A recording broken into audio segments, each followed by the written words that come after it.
We're live. I'm Al McFarlane. Welcome to Conversations with Al McFarlane. Today is Friday, July 1, 2022. Boy, the year is going fast, I tell you. I'm Yes, glad it to be is. here and glad to have you along as well. Friday, we do the Healing Circle, and our co-host is going to be here in a few minutes. Dr.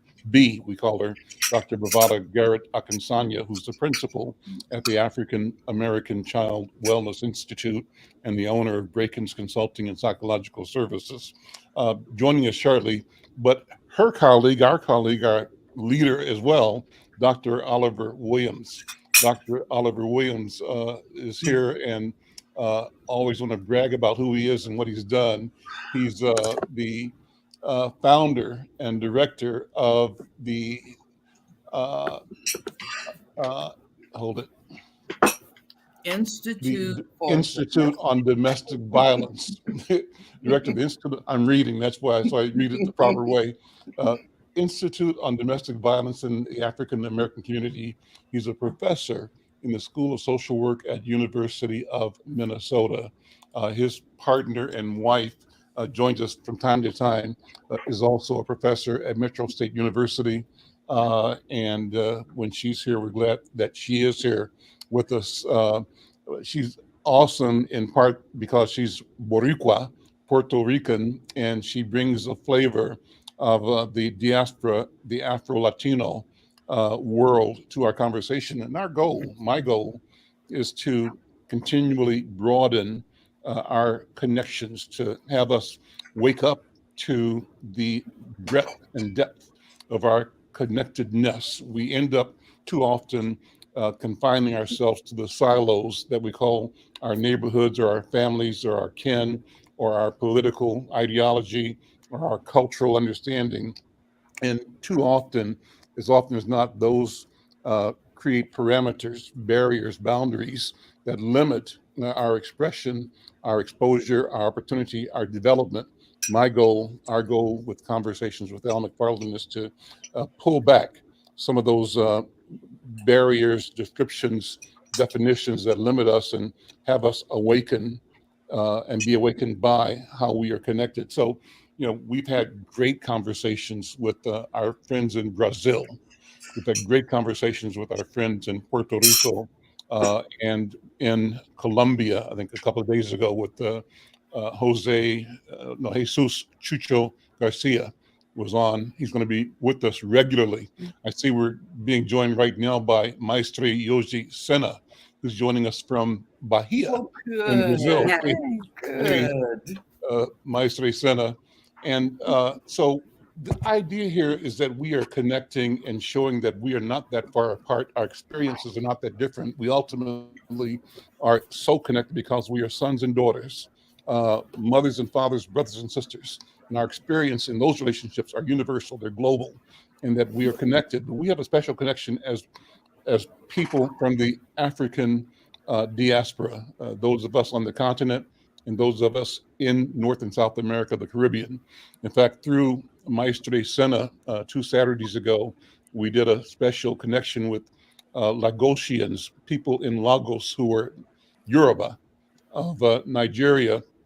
These are people that had been brought to the Western Hemisphere as part of the transatlantic slave trade that we all are products of.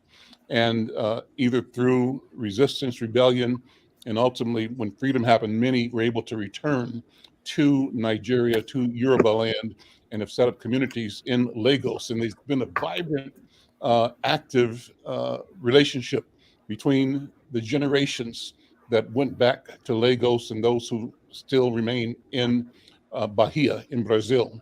So, what's the point of all this? To say that we are connected, that we are moving through technology and awareness into an arena where we can be with each other.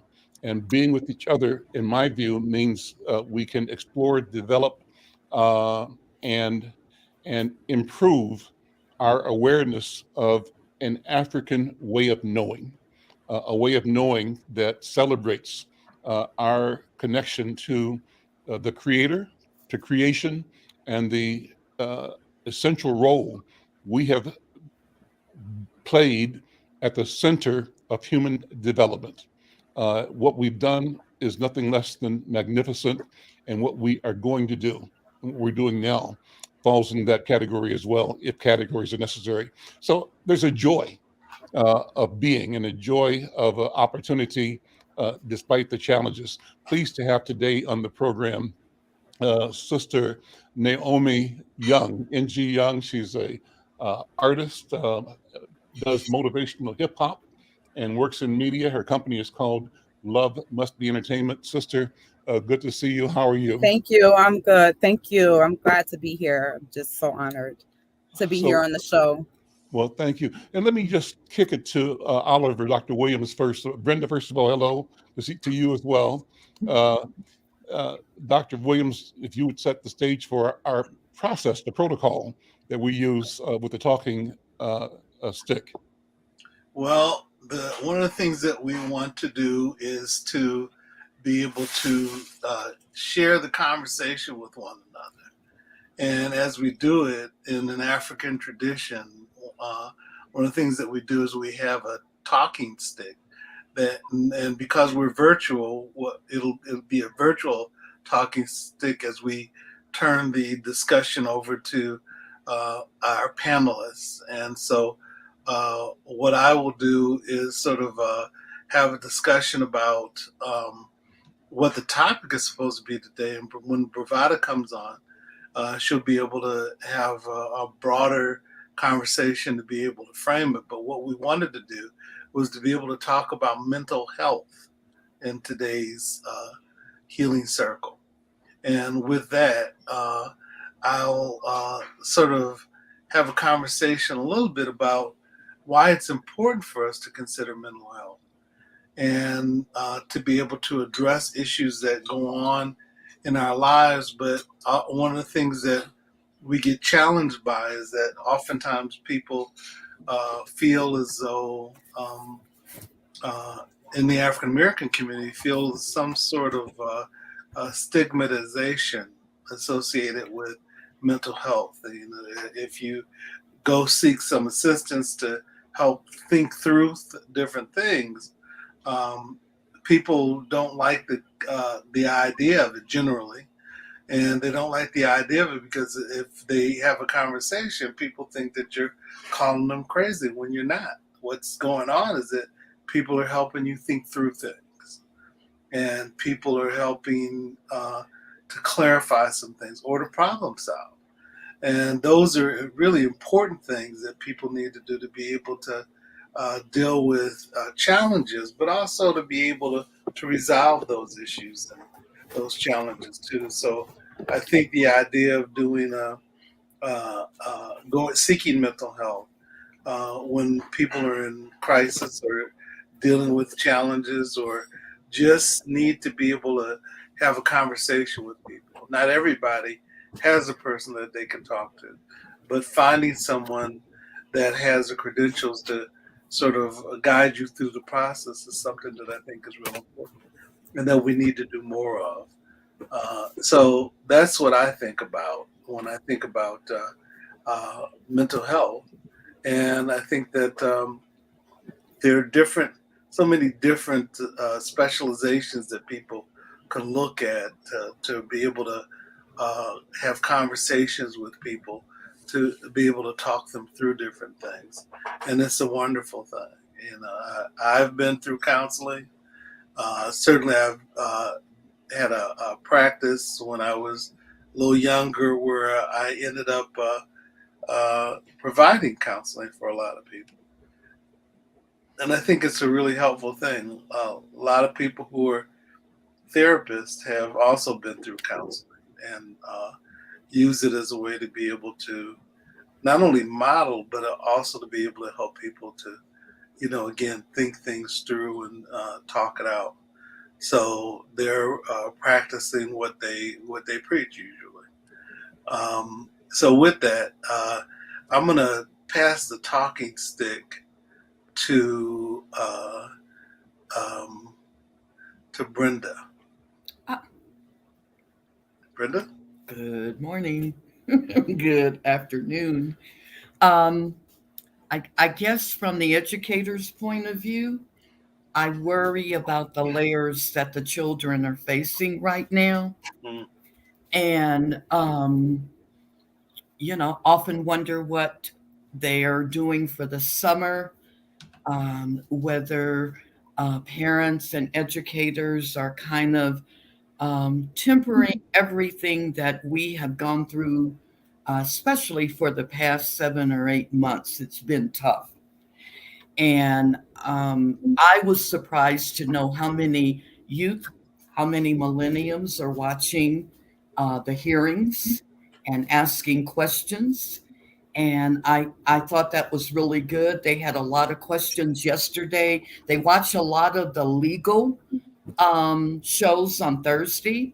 And yesterday they had a list of questions for Al's cousin, and some of them were pretty good. So I'm hopeful. And I just pray that we look at people like Cassidy Hutchison and Liz Cheney and know the examples that they have set when it comes to sacrifice and bravery. And those are the types of characteristics that and values that we want for our children. And I know there's an effort here. I live in Santa Fe, NJ. I'm in the mountains of New Mexico. So, but here in the school district, they are managing to do mental health exercises with the teacher training. How do you infuse this type of assistance and help when you can identify that your students are struggling but don't want to talk about it? So through literacy and through guest speakers in different areas, they are forming through the public education department a way of infusing both of them, and I think that's great. We have to tackle these problems. We can look at all of the ugliness and messiness of the world, but from the mouths of babes yesterday, Dr. Williams, Angela Rose, she comes out and she says this is still a democracy. We have not failed in history, and we will continue to go ahead. So my left hand was up because I know that's who's going to take it. Right. So and Sin, I'm so glad to see you. I don't know if he can hear me because I was wondering how his son was doing. And I was just so pleased when you showed up. How are you? I'm sorry. And you're on mute, Senna. Okay. Hi. You want to pass the talking stick, I'm doing. Brenda? I'm passing the talking stick to you, Senna. Okay. So I'm here. I'm okay, and my son here also he's better. Oh, We good. Good. uh, That's so good to hear. we started a treatment. We went to a psychological center where um, he saw a social worker and a therapist. So he's gonna start doing occupational therapies also, like music and things like that. And it's pretty close to our house. So That's things so are looking more calm right now. Yes. I'm sure Thank you Al so much might. for remembering. I'm sure Al might have questions or whatever. I'm sorry, Al. It was just so good to see him. Well, I know he's got to leave momentarily. That's why I'm glad that you passed the talking stick to Maestre Senna. And before you have to leave, take a minute to just share with our viewers and listeners where you are in Bahia and your relationship with me and us here in Minnesota, because I know you from being with me at the Marcus Garvey House in Minnesota. You've been a leader in the human rights, civil rights field, and also in the arts with teaching capoeira. So talk about yourself for a minute. Yeah. My name is Senna, and I'm from Salvador, Bahia, in Brazil. where right now I am like 30 minutes away from Salvador in a village called Jawa, which is corruption for jaguar. Um, and I stayed in Minnesota for 32 years, and now McFarlane was being one of my mentors, beacon every time that I have the adult or I needed some support, who always look for it. So it's been many years with that. And my present life is being here in Bahia doing some private projects, but also I'm volunteering in soccer school with the community, teaching them, doing physical preparation, and starting also teaching capoeira to them. I also am the caretaker of my son. So this is pretty much what I do. I manage to find him the help he needs, takes to the place that he's going. Because as I was saying the last time I was on, is in many ways now I'm a foreigner here also. You know, it's been so many years that I've been away, so I'm learning the bureaucracy, sometimes idiosyncrasies, things that I'm used to, some something different. But I'm doing good, and thank you to Lyle for doing this kind of forums, and because it's opportunity, at least for me, as you guys saying earlier, becomes opportunity for me to have to whom to talk to. That in certain way also is already attuned to the same issue that is um, taking my interest. You know, and everything overlaps. The question of ancestrality, mental health. You know, more now in this stage of my life, it's becoming so very much important. You know, the knowledge of the path that your ancestors and the one that came before you did. Do you know certainly to give hints of where to take that path is that still keep presenting to us like this crossroads, right? That we do have to make choices, and so yeah, to me it's an honor to be part of this group, and I learn a lot. I feel supported, and I just have thankful words to offer to you guys. Thank Senna, you. I have a So- question for you. How far are you from Espiritu Santo? Espírito Santo. Well, so from Rio, from Rio. I am 2,000 kind of 100 kilometers. Mm-hmm. So Espírito Santo is before Rio. I would say between 400 and 200 miles. So yeah, it's driving is kind of a day over there. Yeah. Yeah, I have a lot of friends in Espiritu Santo. Yeah, Yeah, at the university there. that is a buffer state between Bahia and Rio. Okay. Very nice. Very I've been nice. there once only. Yeah. I see Dr. B is here. Dr. B, how are you? Hey, I'm fine. Good to be with my people. Is Brother Hey. Yelly there? Is Brother Yelly with you? He is with me. Yeah, he's doing husband things, but yeah, he is with me. let me introduce Doing him. husband chores. Let me introduce him to Maestri Senna.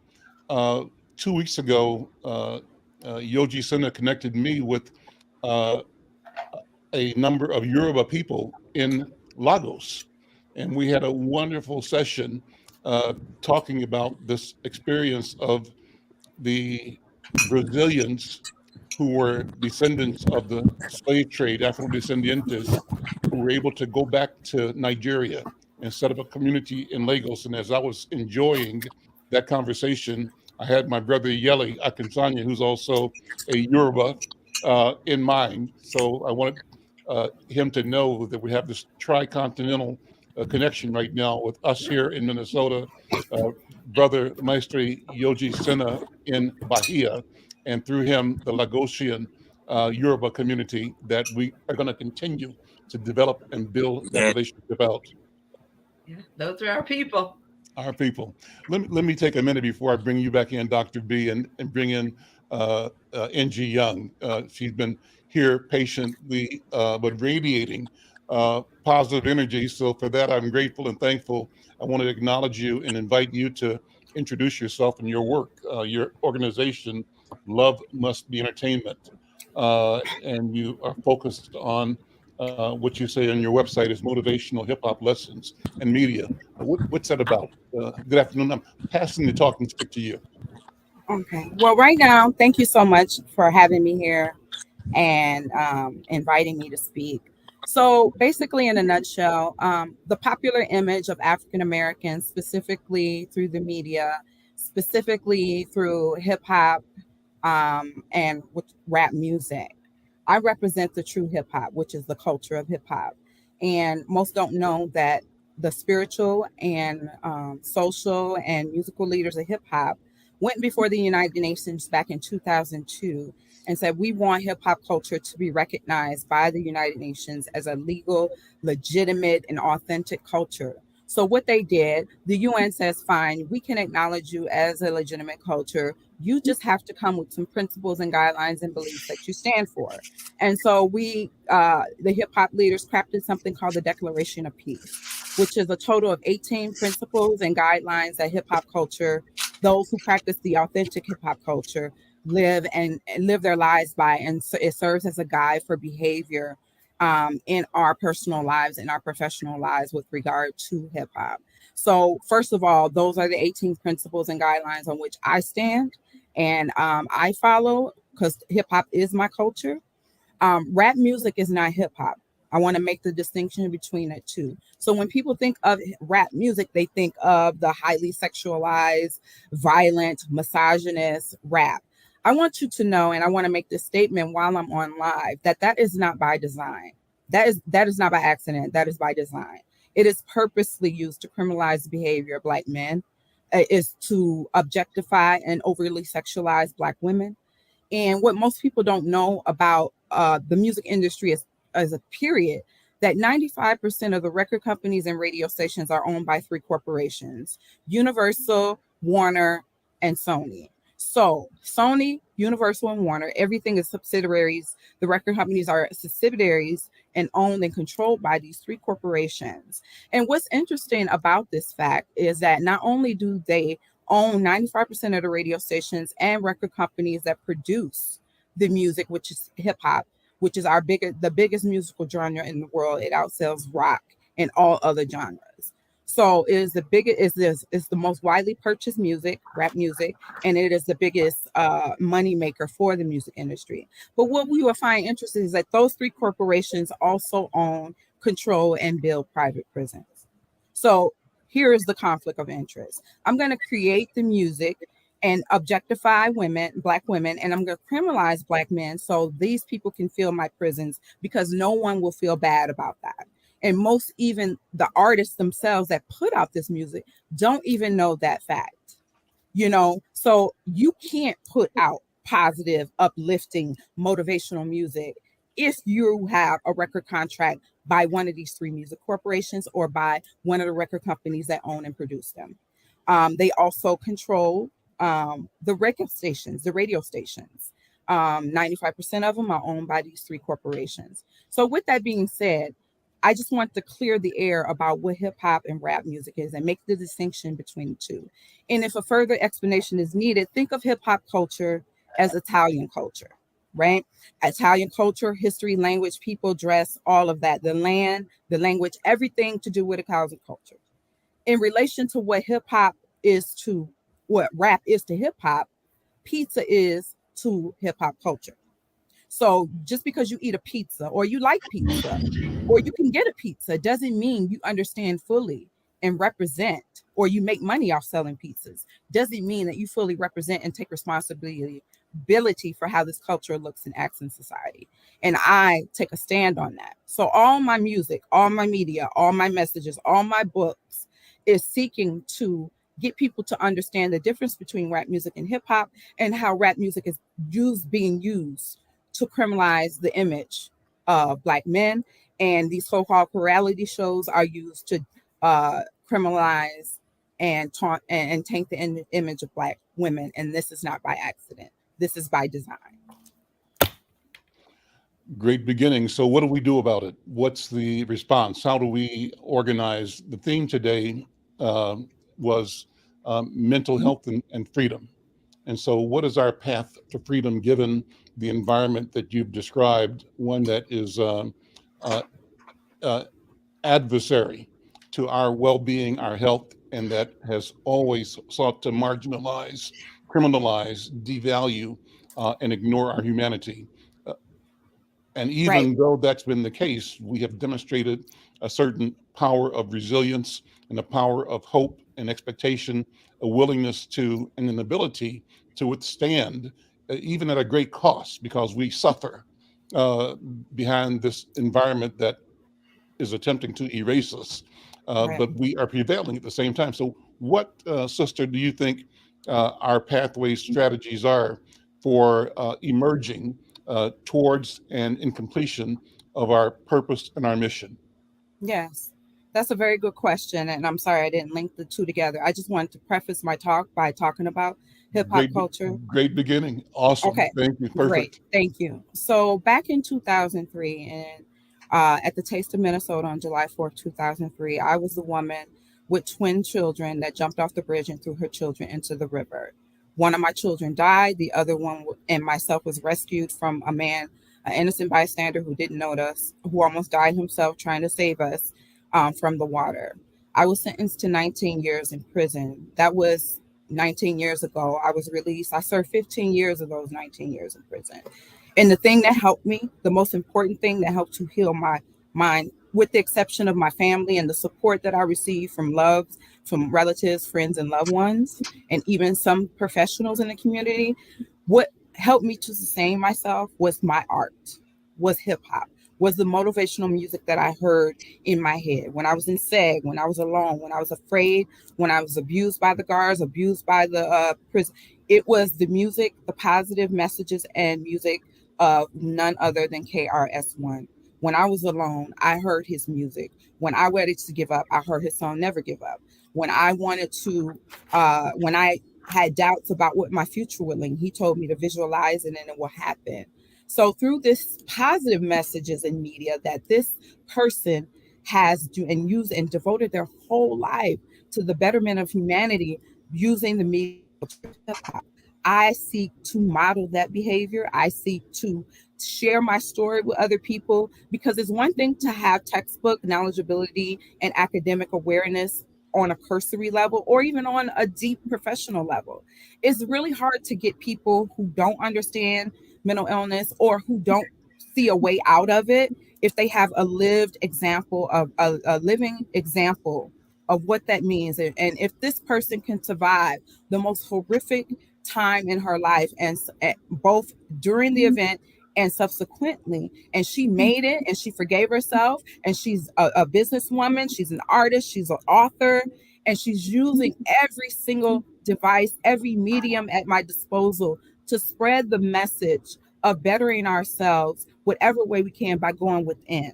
Now, your medium may not be hip hop, it may be Buddhism, it may be Christianity, it may be Islam, but whatever you need, it all starts within. Even with those other ways of life and those other religions, it always starts within. The change starts within. See, we go a lot of times trying to fix the drapes and curtains of our lives without giving our house a really good cleaning, and we are the house.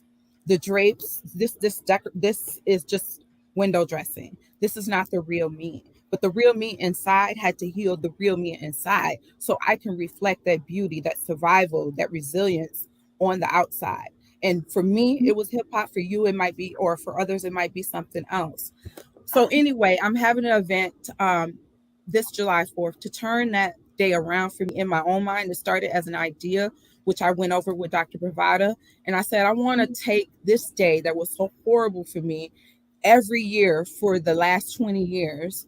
And I want to take it and I want to transform this day, not only for myself and my family, but community as a whole.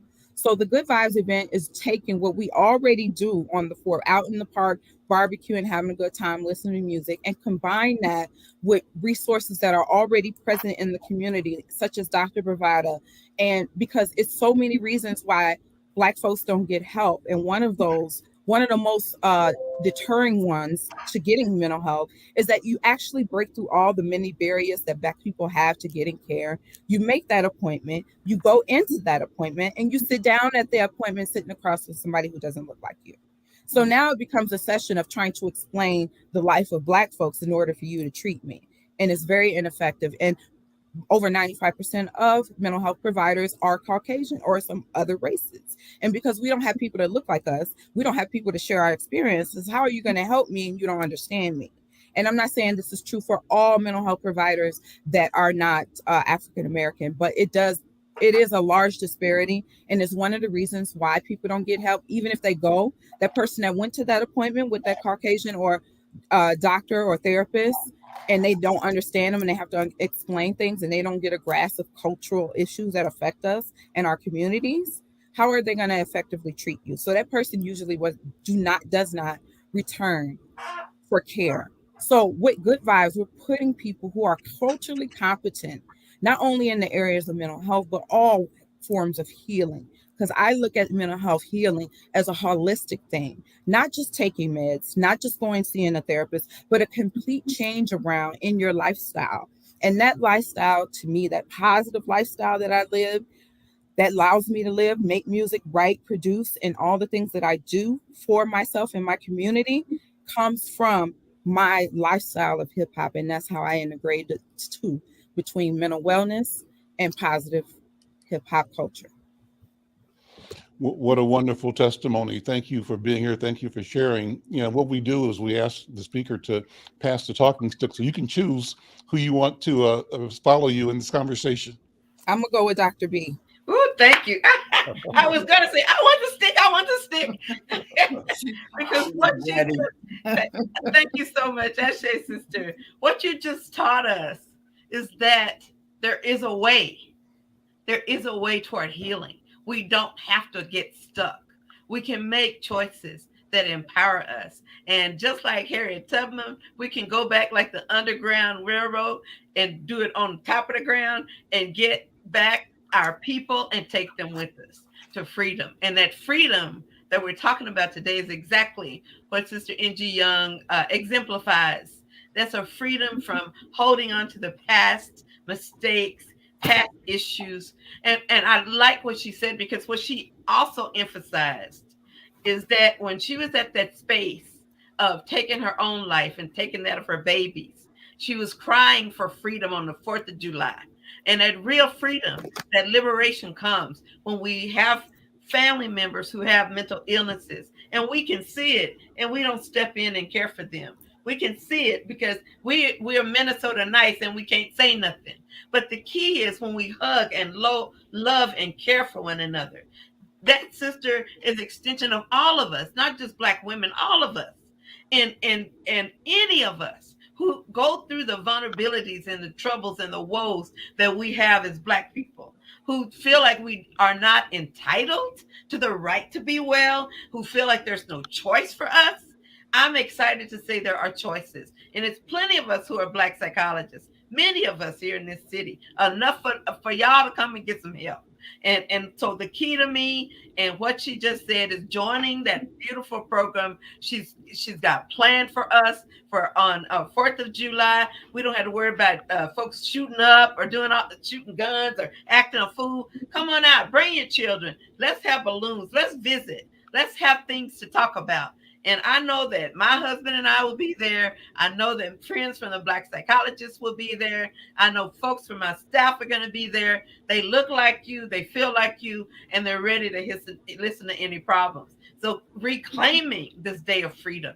That's what I appreciate about what that sister said. And when she finished talking, I wanted to go boom, drop the mic, because the whole point is that reclamation. So the final thing I was going to say, and I'm going to I don't want to put her on blast, but she has a rendition of Star Spangled Banner that she wrote. And I think it's appropriate for 4th of July. So I hope that before the show is over or at the end, she'll pass that to you, brother, so we can hear it on the end or sometime, because that sister's not playing and she is no joke.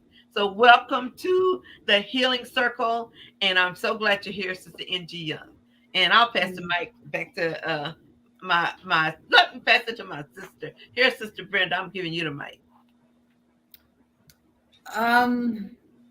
Thank you, NG. I'm kind of like speechless, but what an empowering presentation and testimony. It's like, 20 years have passed, but you can still talk about it. You can still share how you survived. And I mean, I'm 75 years old, and my goodness, I took it in because I've seen some dark days over the past month. And I've been hearing stories over and over. It's like God has these angels that are sending me these messages saying, if they can, you can. So I think I just want to cut it right there because that was your message. That's right. And it's gone on all this time. And then look at how you have just explained it, described your pain. We heard Senna. NJ, I don't know if you knew, he had talked about his son getting better, but I know you were saying, well, what about the son? Well, he was so, he wanted to embrace the people that were in the healing circle, because at that time he was hurting so badly, and he reached out to Al, and it was just so powerful, just like your story. Trying to commit suicide several times, and he was open enough to talk about it. And so the healing circle began to heal. And today, even with the short time that he talked, you could tell that he had improved and he was healing. And I can't tell you what you did for me in just your presentation. So thank you. And I'm going to give it back to Dr. Williams, passing the talking stick. NG, I appreciated what you said as well, and to me, one of the things that's important about you sharing your story was the fact that hopefully other people who listen to it are inspired as well, and can take your example. The idea of you talking about what happens on the ground when you're experiencing it, and how you use the resources that are present in the environment, I think is a real important message to give to people. And also the fact that what you're able to do is to continue to grow from day to day. The other thing I wanted to make a comment about is that I had a conference about hip hop and domestic violence. Wow. In 2003 in Queens, New York. And there's a discussion about where hip hop started. Was it the Bronx or was it Queens? But the thing that I got from that event, when we were researching it to try to put the conference on, is that there was positive hip hop and there's negative hip hop. And the negative hip hop oftentimes comes from what we had was a number of people who were performers that represented those two groups, and we asked them questions about their experiences. And there was a group that we had called Hollow Point. And Hollow Point was a group that wrote this song called I Hate My Baby Hello? Mama. And so, but they also Yeah, had can I help you? Go ahead. a song called I Hate My Baby's Daddy. But the only thing that got played and got directed to the community was I Hate My Baby's Mama. And there was a video associated with it. And the thing that was interesting was that that we asked them and said, well, why did you select that song? The first comment was, well, because it's real. When we pushed them more, what we asked them was, so why did you do that? And they said, well, we had 300 songs. Many of the songs that we wrote and produced were positive, but the record company, as NG said, they were the one that selected the song and thought that it was one that could sell, and they were the one that pushed its promotion and its release.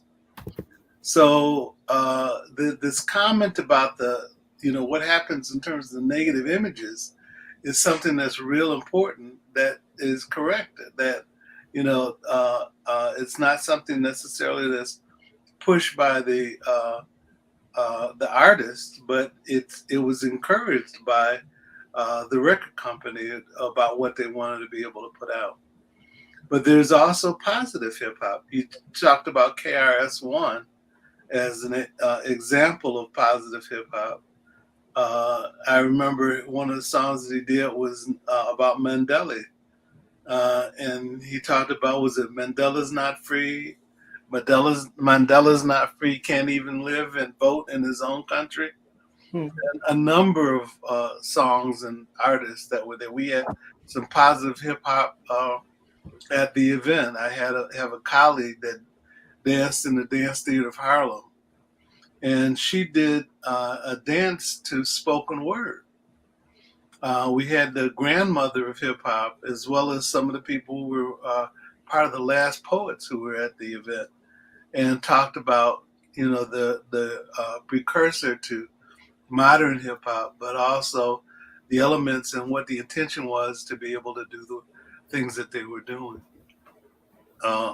Susan Taylor was at that event, and she gave some positive words of insight and wisdom and encouragement in terms of considering it. And one of the things I didn't know, she's P. Diddy's godmother.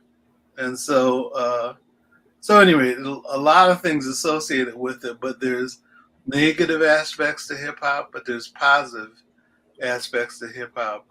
One of the persons that I think had a lot of insight, at least to the positive aspects of his hip hop, was Resma Minikin, who was big time into the culture of hip hop and being able to talk about it, but to encourage it and to do what NG said, is to talk about the principles that exist to encourage people regarding dealing with the issues associated with it too. So with that, I'm going to pass the talking stick to Dr. B. Thank you so much. Thank you so much, Dr. Oliver. I appreciate those comments. And I want to make sure that, again, everybody knows about the Good Vibes event that's taking place on Monday. I believe it's 11. There you go. There you go. Put it up there so people can know. It's 11 till, I believe, 3 or 4, isn't it, NG? Mm-hmm.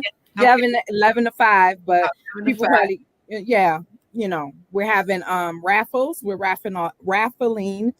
I was going to raffle a TV, but I thought that was counterproductive to my message of the day, which is come outside, come enjoy the weather, be in nature. It really helps your temperament and your life. Just being in nature is just beautiful, and it just breathe again, you know? So I'm also going to be recording my music video for my song Outside, which is basically saying the same thing. Like, you know, come outside. We used to come outside. Back in the day when I was a kid, it was outside. We didn't play video games. We played with sticks and ball and made up games with rocks and jump through grass. And kids don't do that anymore because they have so many electronic devices that takes their mind and their attention.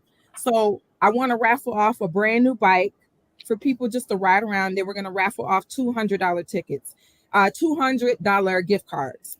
Basically, it's to incentivize people to go to the booths, visit the booths and the resources there.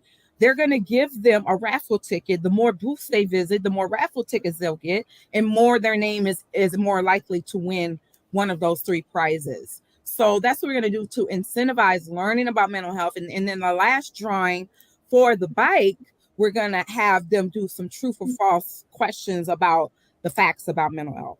So it's all inclusive, it's participatory. And so we want people involved. We want to create the dialogue. And hopefully if this event goes, I want to continue and do this annually and have this resource available, because what I find with other organizations who focus on mental health, we won't say no names. Black people are not the priority. They're not funded. They're not. And if they are, they're grouped into this multicultural thing, which could mean anything. And really, I think it's designed to dilute the attention, the time and focus on Black people, because we have a specific history in this country. We have a specific problems that we're facing right now that no other group in America is facing. And I think that requires specific, intentional focusing on our group and the diaspora. I love what you're doing with the rest of the diaspora, getting people involved, because our struggle is a global struggle. I'm totally aware of that.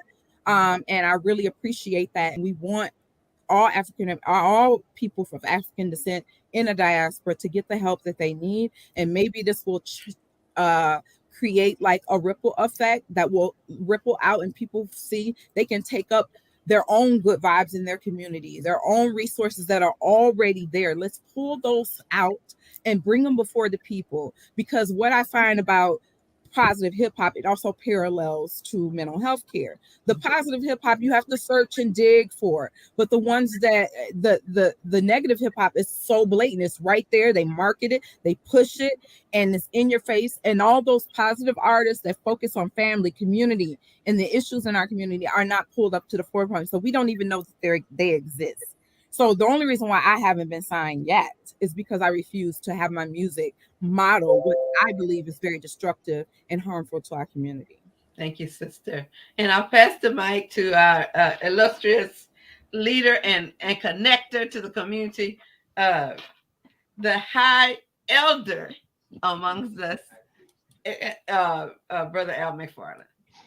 Thank you. You know, this is just a wonderful day. And I don't want to, I want to bring Sister NG back, because I want to hear you recite the 18 principles.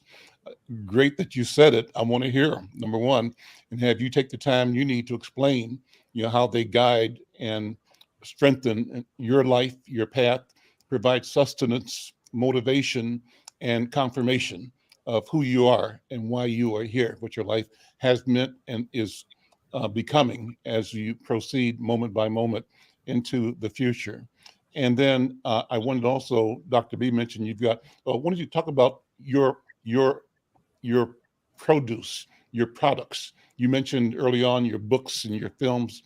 Break that down. Educate us. Okay. Take the opportunity to talk So about what you got. basically what I do. Wait. And then do it with the spirit of inviting people to support and to buy and to purchase and to go get and to learn.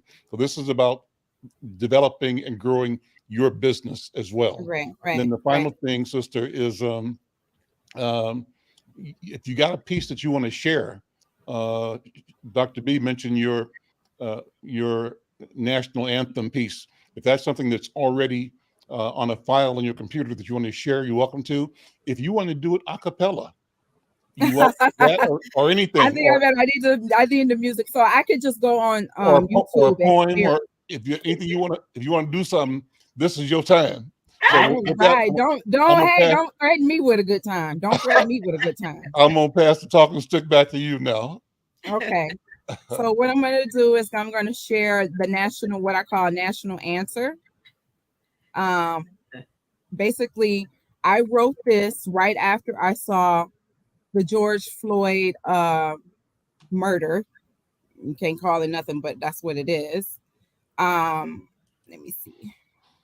So I'll just go to my channel because it looks like it's come up. So it's a YouTube channel, isn't it?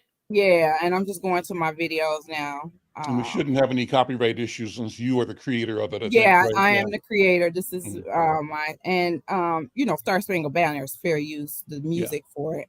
So we should be all good. So and if I could just share my screen. You can, yeah. Okay.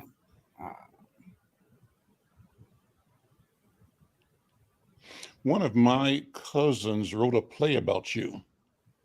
Oh, yeah? Yeah, a few years ago. Does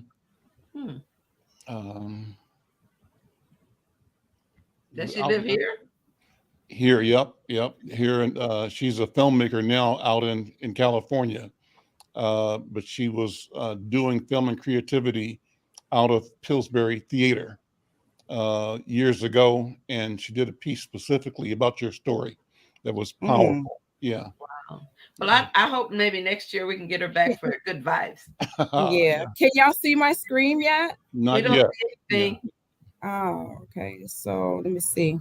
Did you hit share screen at the bottom of the screen? Share system audio. Yeah, I'm trying to let's see where it goes. I see the share, but it's not highlighted. So let me do share again. Yeah, click on it again. See what happens. If not, put the link in the chat, and Brother Al can probably. Yeah, because I'm not having luck sharing my screen. So I'm gonna share the link in the chat. Is what I'm gonna do. Okay. Is share the link in the chat, and then you can bring us up because this technology, when you're in prison for almost 20 years, you kind of miss out on the technology. It's just it's not a prison thing. I've already been to that system. I hate it. That ain't this. Okay, so I shared the link out. It's right there. Okay, let me see if I can pull it up. Hold on. I'm with Bravada. My mom too. Like my mom and dad. An age thing. Yeah, I think so. My mom and dad was just like. Hold on. Okay, let me open it in a different window here. I've got it up. I think I do anyway. But Dr. B, go ahead and keep talking until I get it set up. No, NG, talk about your products, your books. Oh, right. So I wrote a book, speaking of the 18 principles, this is my shirt. It's called Illegal, a Hip Hop Tale. And it's a story about how it takes place. It's telling the story of a young man who becomes an MC at the inspiration of his father, who was a DJ back in New York, and how he goes through life winning battles and trying to balance his life with that of being an MC. And then all of a sudden in the world, hip hop is deemed illegal and against the law, and you could be killed or punished or imprisoned for having anything to do with hip hop, rap music culture. And it has everything. It has court, it has sci-fi, it has everything. And how he navigates his life using the 18 principles to figure out what his next move is supposed to be, and how there's a community of support of also people who live by those 18 principles, and how they basically escape out of this world that is so corrupt using the energy of hip hop. So it's a very good deal. That's why it's called illegal, because you could be killed for doing anything in hip hop. And it basically, why I wanted to write this book is, one, to highlight the 18 principles, right? And how effective it can be at navigating and really supporting a healthy lifestyle and a hip hop lifestyle. But two, also how they could, how you could overcome challenges with the 18 principles and community that supports you. So that's my book. It's available on Amazon. Illegal, a Hip Hop Tale by N.G. Young on Amazon. It's a wonderful book. My music, everything, all my videos and everything is on YouTube. At the event, I will have some of my music to purchase. I also will be performing some of my songs there. This being one of them, I will perform live. So go ahead and take it away, Al. Let me see if I can play this now. Hopefully I've got the sound hooked up. If it doesn't, I'll come back and start it again. Okay. Are you hearing it? I can breathe, he cried, as you talk down in line. You so proudly declare that we're wrong and you are right, yet you still cannot see why he died from his knees. Strange fruit, now not from trees. It's the cups that never kills me.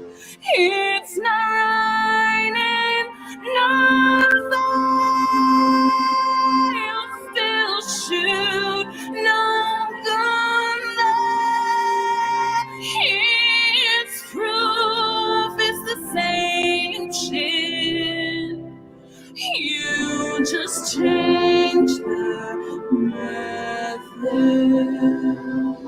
How many black bodies does it take for this shit to change? Meanwhile, I'll be lonely and the home of the slave.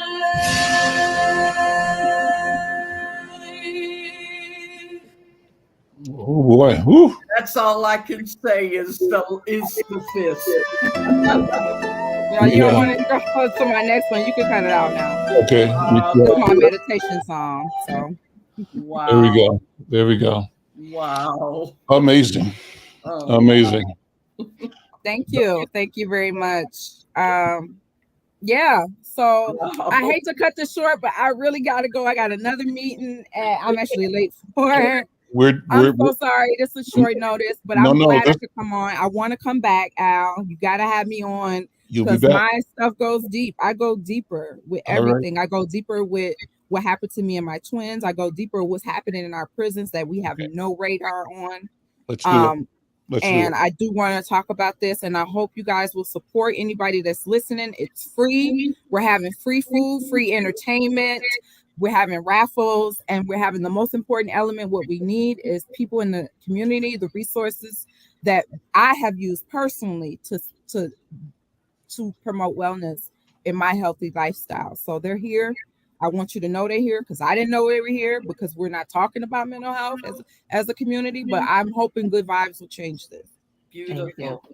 I think we dropped the mic with that. Thank you all for being here. I'm Al McFarlane. We'll see you next time. All right. Thank you. All right. Bye-bye. Bye-bye. Thanks all. Bye-bye. Wow. No joke. She's no joke, is she? Wow. That's all.